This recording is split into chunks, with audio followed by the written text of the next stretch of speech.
I mean, I think it goes back to the key points that I was talking about in my presentation.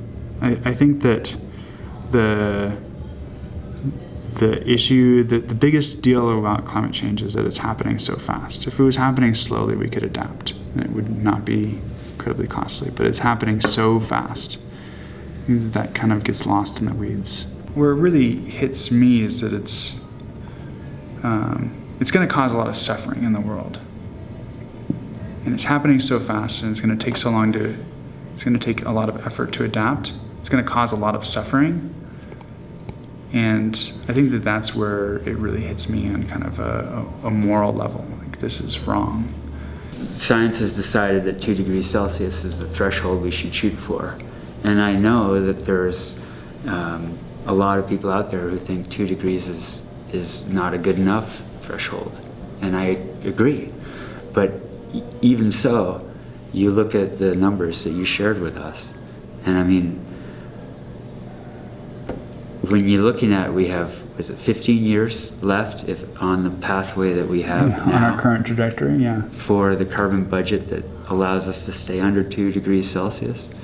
It makes me think, well, why aren't more people running for office? You know, because it's what our country's made of, and we're looking at 15 years to create dramatic shifts. And that's, again, why I think this legislation, carbon fee and dividend, makes so much sense, is because it's like it changes the paradigm. You know, it changes the opportunity to create a pathway that leads us in a direction we need to go, and does it in a very, I think, rational and practical way. I think one of the things that I really appreciate about your campaign and about what you're doing is that you're very open to the science, and that you want to have your campaign and the basis for what you're doing be based in the best available science. And if the science changes, I have every confidence that you would change your outlook as well. Yeah. And you're relying on others to kind of expert credibility, and 97% of science, the scientists that are publishing research on climate change agree that climate change is happening, and it's a very big deal, and that we need to do something about it. Yeah. And when you get that level of consensus, I really appreciate that you're listening to that. You're listening to evidence-based, reason-based, rational approaches, and you're seeking out information about what's the most effective way to address this problem. What is the solution that's big enough to solve the problem? Yeah. How do we actually solve it rather than just nipping it around the edges? Yeah. Yeah.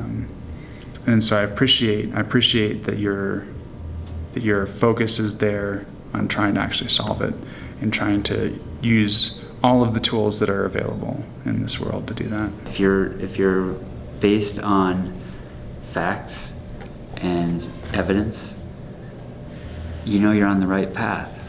The other night when we were in Duchesne, an elderly woman turned to me, and if you profiled somebody, you'd be like, I don't know how much she's on board with what I'm trying to do here. And she just turned and looked up to me with 2 canes and said, "You're doing the right thing."